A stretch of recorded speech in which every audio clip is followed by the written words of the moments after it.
Tipness here. I'm just going to show you how to use Vernier Graphical Analysis to create a graph and add a trend line. Like this is your first time using it. Okay, so if you don't know how to use Vernier Graphical Analysis, this is for you.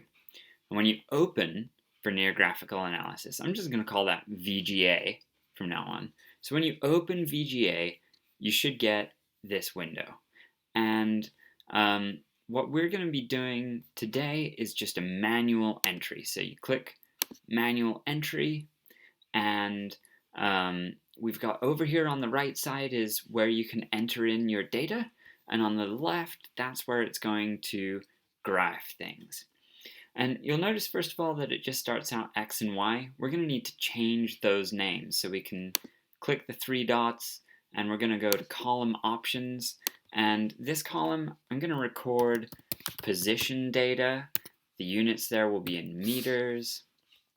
And in this column, go to column options. We're going to call this time, and that will be in seconds. Okay. Now, I'm just going to make up some data for this one just to demonstrate how to use the program, right? When you use this, you should always be using like either data that's been given to you or data that you collect. But here's my made up data. We're going to start at 0 and then go to like 2.2 and 4.1 and 6.3 and 7.9, 10.2, 12.1, 14.3, 15.9, and 17.8. Okay, and then the times will be at 0, 1, 2, 3, 4, 5, 6, 7, 8, and 9 seconds. Okay, so there's our data. We've got different positions at these times 0 through 9 seconds, and you can see it has automatically graphed our data for us. The problem is that in physics we like to have time on the horizontal axis. There's a lot of reasons for that, but I'm not going into that in this video. So we want time on the bottom here. So here where it says position, we need to click that, and we want to change it from position to time.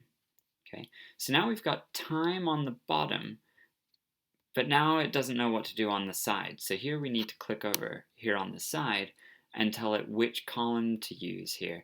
And so for this, we want the position data, and there we go. Now we've got position in meters on the vertical axis and time in seconds on the horizontal axis. Okay. The other thing that every graph needs to have is a title. So we're going to go down here to the bottom left. It looks kind of like a little mini graph down here. It's graph tools. We're going to click that, and we're going to edit graph options. And that's where we get to put a title in. And this is just a position versus time example. Right? Use whatever title makes sense for you. We're just going to leave the appearance as points. Everything else should be good. So we can just close that, and you can see now that it's added in position versus time example. The title is up at the top here. The last thing that you need to know how to do is add a trend line. That's also accessed down here in the bottom left with the graph tools. Click there, and we go to apply curve fit. So we'll apply a curve fit, and it asks us what type we want. We'll get into some of these other types eventually. Right now, a linear fit will do just fine. And when you apply that, a nice little box comes up, and it shows you stuff about the line. The big important thing that we care about most of the time when we graph these is the slope of the line, represented by m here, right? Because this is a linear equation, y equals mx plus b. So that is the slope of our line right there. So that should be good. And then usually what you guys are going to want to do, you're going to want a picture of this graph. So to do that, you're going to come up here to the little, looks like a page. It's the File menu. You click on that, and we're going to export the graph image. And that will come up. It'll show you the locations where you can save it. It's going to save it as a PNG file.